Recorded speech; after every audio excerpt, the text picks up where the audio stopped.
बुचिया शीतल। अरे भैया, अरे भैया खुले में इतना समय लगा तारे शीतल। का करी भैया, नहर बाई ना बंद कर बंद कर। अरे बुचिया कैसन हो गइल बड़ी रे, इतना ना मिलेला तोरा रे। हाँ ना भैया, ऐसा कोनो बात ले नहीं। तोरा कलेवा लेके आइल भाई। देख सुन, हमार साड़ी बा तोरा खातिर, ठीक बा? चूड़ी बाटे माई देले बिया। आओ ना भैया ने का बोल भैया। का पत कई का स्वेटर नहीं की पहले। हाँ बहन बहन उठ उठ उठ ना, उठ के बहन बुचिया। हाँ भैया के करत धरइला भैया। हाँ भैया माई के आचरवा छूट गइलो ना पेट भरल ह भैया। माई ठीक बिया नु। अरे हाँ बुचिया माई ठीक माई हमके याद कर लिया। हाँ हाँ हाँ बाबूजी कैसन बानी भैया? सब ठीक बा बुचिया, लेकिन पहले घर में चलो तो ए बाबू चली बैठी पानी में पी धरी खुश रही। कमजोर में थुका बाड़ी का मछरी भैया खातिर आइल बाटे। हमने तक जानते रही जा कि भैया आवेला बाड़न। घर में तू चला जा और बुचिया कैसन हो गई, आई पानी नहीं पिएगा। अरे करिया का भैया आइल बाड़न। इतना टिटेरी हो गइल बिया। अरे जब से बिया होत रहे तो मोटाइल रहे, जुआ के टिटेरी हो गइल बिया एकदम बुचिया। जाए तो हो पर भैया होता नहीं मेरा कलेवा लेके कॉलेज के मछली उछली बना देंगे खा लिया।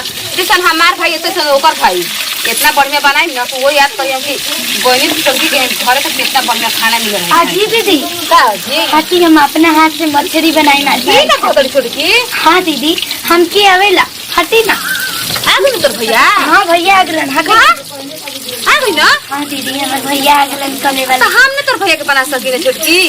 ऐसा कोनो बात नहीं के दीदी, लेकिन सोचा था नहीं कि पहले हम बना के खियाए अपना ससुराल में अपना हाथ से। बना लेकिन बढ़िया बनाई है कि शिकायत मत करस तोर भैया, ठीक नु? ठीक पानी डाली हां। हाँ दीदी सब दे दे। आज अपन भाई की ना अपना हाथ से बना के खियाए। कहती कि नैहर में तो हम ही बनाते, लेकिन भैया नाम लिए कि हाँ ससुर हम बना के खियाए।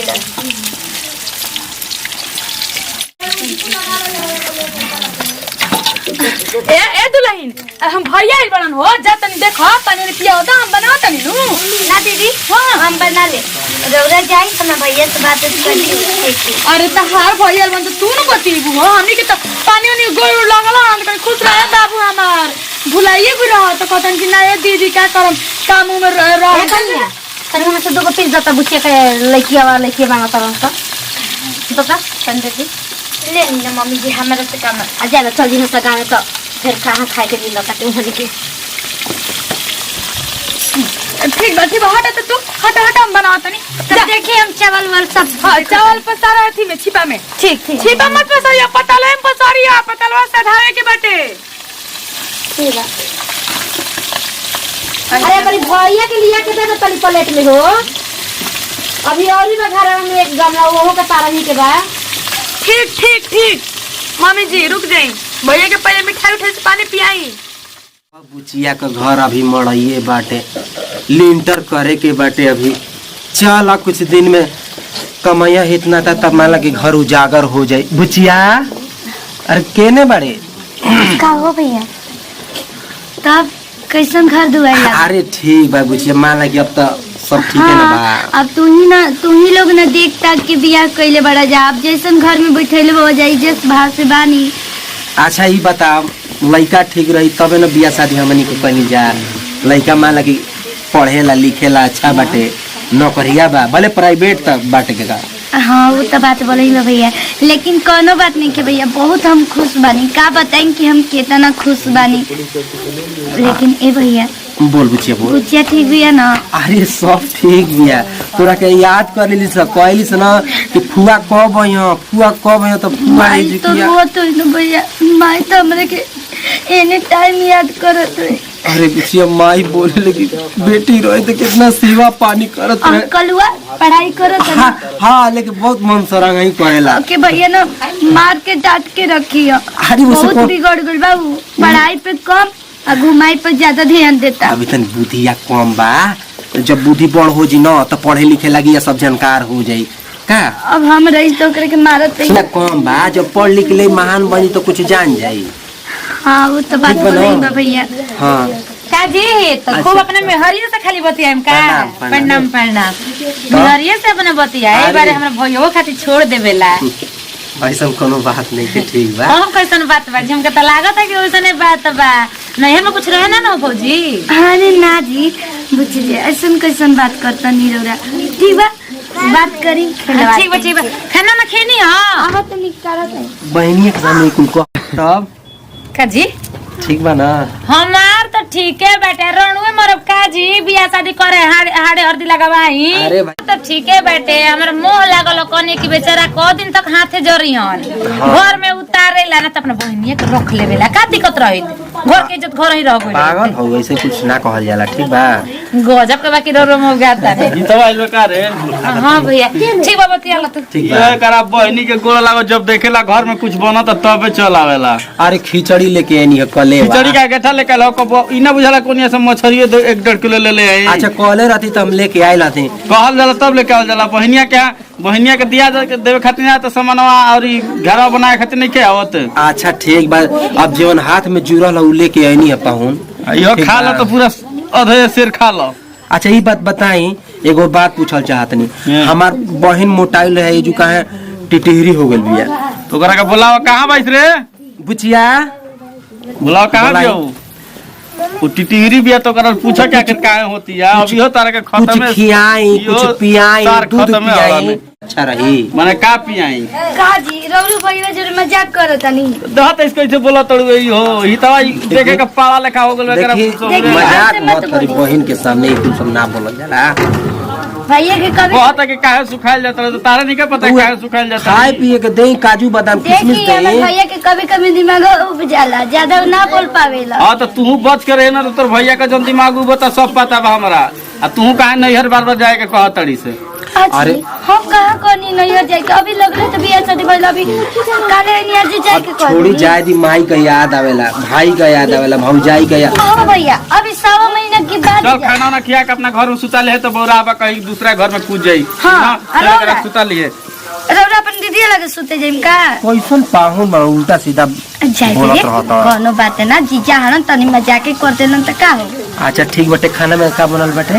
मछली चावल बनल बा भैया ठीक बाटे। खा लो ठीक बा। ना। आ तनी सोच समझ के बोलल जाला, दिमाग बा का बोलबा ठीक भौजी बता। मार के हैंग कर देल भाई। अरे बुचिया वो हवन वही से हम ना बोल पाई ना, इज्जत अच्छा, करी ना। चलो कोनो बात आ नहीं, सुन ना खाना बुचिया खा। हमके मुड़ा दी है ना। हाँ, ठीक बा। चल, जौन खाए के बा खा लो चलो। आई वाला छोटी के भाई हमारा कोटी के हम बनाई दीदी हम बनाई। अरे हैं सुन नहीं अरे मम्मी तने होटल करा दी ना हम जा देते हैं चल कहानी हां आकी हम तो जाने की 4-5 गुड़ा है ना पता ही अपन कमे में अपन इहो दिमागे लगेले बड़ा सरकार है को जाने खाली भैया के तो जानता है करो। हां त सुनो मोर मैडम जी मम्मी हां ना ढेर खट हो जाई रहे तुम डाल ले कूल गीत नहीं के ये 2-4 गो बा ए ना खटोई ठीक लागी ल सब छोड़ रहुआ ना खराब बन तो कह दी है कि गोतिनिया बनेल रहे नीमन ना बना सकते। कति सुनो से पहले ओ दिन कहत लुसा कि इहो सब कलेवा लेके त गाड़ी गावल जी कहत लुसा ना हां तो काहे ना गाड़ी जावे हम बाबू कहत तो गाड़ी अकेला ही आइल ओकर भाई तो हम तो ये कहत कि खाए बैठी तो गीत गा के गरिया के पेट में का काटे निकाल लिहल जाई।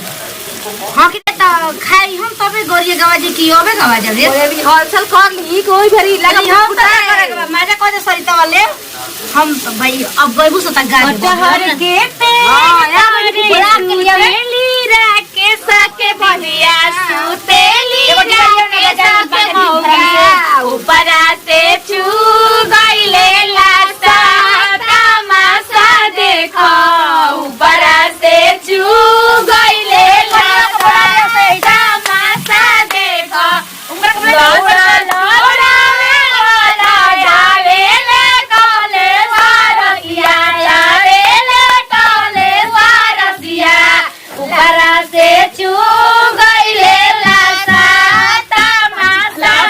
छोड़ा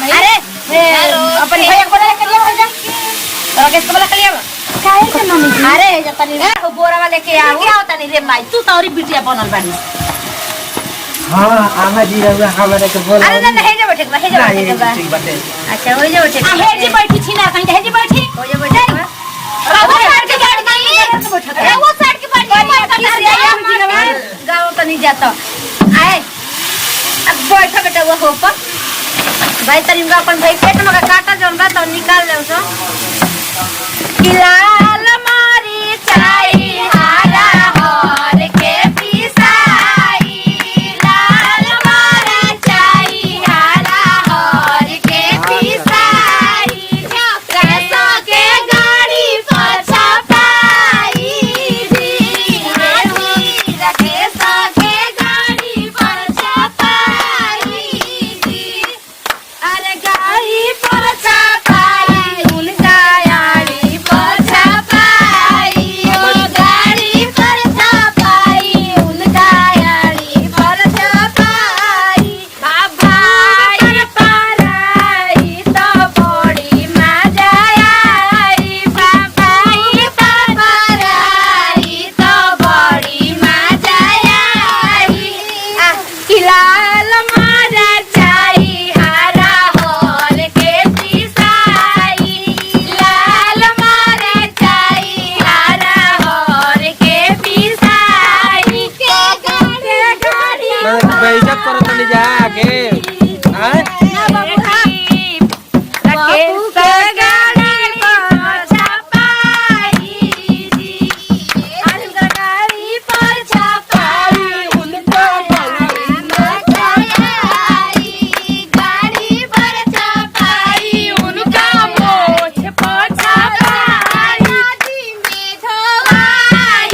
बुचिया कहला कि बहुत गवाइल बबुआ खिसियाइल का गवाइले पूरा गाना बजाना बजाने अंडी बंडी गावत बनी जा अभी ई खाए के मछरिया गा के या गाड़ी खिया देने जा विदाई करी जा विदाई और एगो तनी सुन ले घलुआ में हलुआ में हां जी बाकिए रहला का हम ता सुनी ना राके सके दिलिया बड़ मुतानी हम ता सुनी ना राके सके बहिना बड़ मुतानी अब पटाई लेली देर मुर के खेत हो छिनारी बड़ी मोर मुतानी अब पटाई देली सगा तोर के खेत हो छिनारी बड़ मुतानी कि हम ता सुनीला पौना लगे दीदिया बड़ मुतानी हम ता सुनीला पौना लगे बढ़िया बड़ खेलानी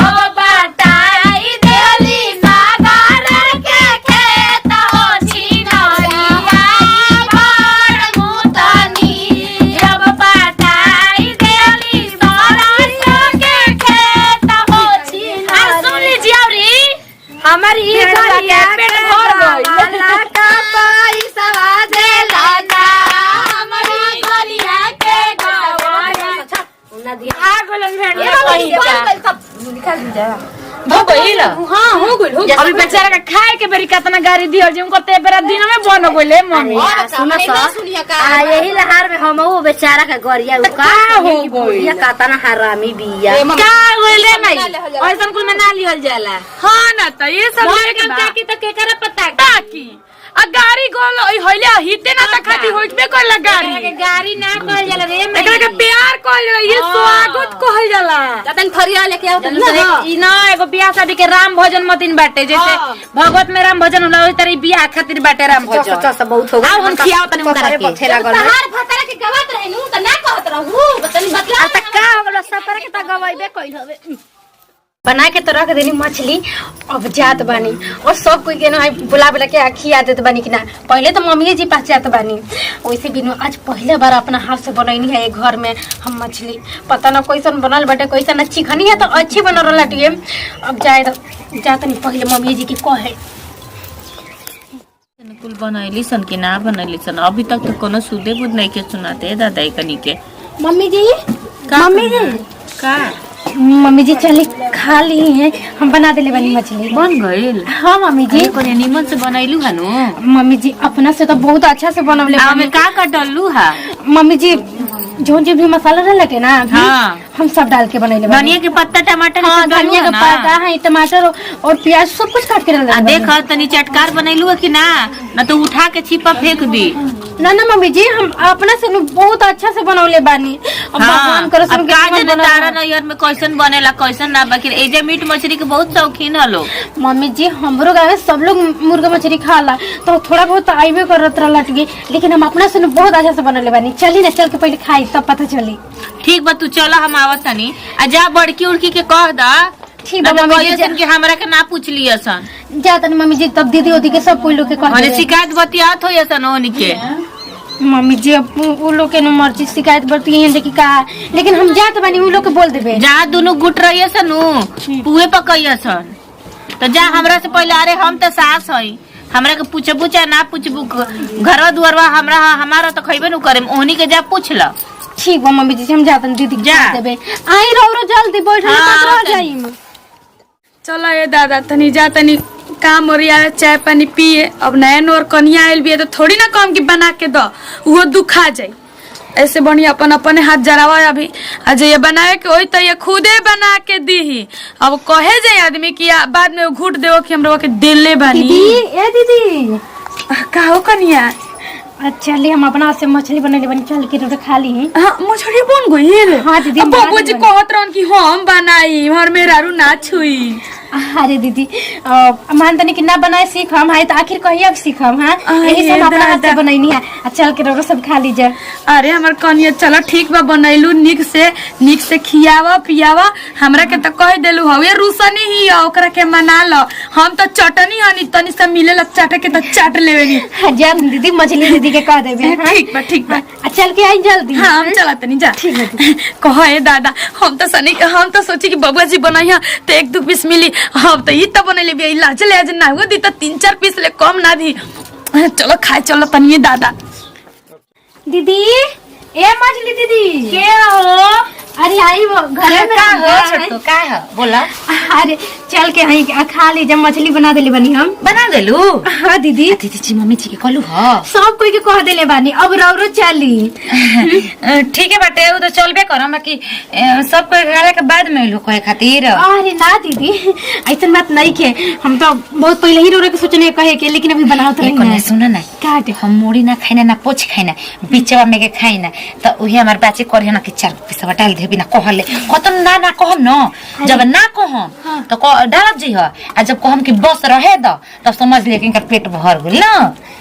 ठीक बा दीदी माने इशारा दे देता नहीं तारा के पहले ही से समझ ली है अपन न। ठीक बाटे चली ठीक बा बाप रे बाप ये खजालों के गोतनी गोतनी हो खेली सन देख ला कैसे कनी है जाए दो अब तो लाजे हमरा तो देबही के पड़ी ना कोनो बड़ नहीं खिनु के कह दी कि ना ओतने 1-2 पीस में खा के रह जाई जा अब तो देबही के पड़ी। मई अरे आओ जल्दी। का चिल्लाइले बड़े एकदम अरे चुप आओ तू बनी। बोले लिस ना तू तोनी के जैसे हमार भगवान हाथ को नहीं खेनु देलन कि उड़ के चली आई और आगे रखवा दिल बाड़ी अब जीव अब तो भइल बा जल्दी बुलावला तो कहां गोली भौजी खो के तरह के माना कइले बा काहे खिसियाइल बाई से तोनी के रोहानी चालो ऐसन बा और ए छोटे की कहां रह गेल मर्दे का जी बाबा जी गनी रीना बुची घरे को रोटी मांग लेनी ढ जा दहिया पे तू इना के गौरी मांग ले अपने खाली मांग ले लो अपने खातिर न खाली अब यही में ले ये रुका रे अब घर में के पतो जइसन बहरे रीना बुची तार बतर मांग तो रोटी जाए दे माई खिसियो मत हम जानता नहीं कि कर्जी गुलाम भइल बा तो तुरंत दिमाग से चढ़ाइल बा। ए मम्मी जी देखे बियाह बीत गुल निक अब रो टेंशन मत चुप रह अपन भाषण बंद कर। तू हो कनिया घर में तो रहे। अरे ए छोटे की अरे आ रे बैठा के कहां गायब हो गइल कबले जलत रहे इसकी ना कि हमारा खाए भूख लाल बा जोर से तो भूख लागल त रहो त बैठ गुल बाई घोड़ा पे पारा पारी कहगा तड़ू सन अपने बैठ गुल बाई न जगह छेक के हमरा के जगह रहो चाहे न जल्दी जल्दी का हो रारू के रवा कदर नहीं के तना कियो अब भात रोटी कहां बा हो बचिया मम्मी के लेके आवत खाली- बानी ई न के लिया के तब रख के तब हम पता लगा चल जा भात वाले जा जा जा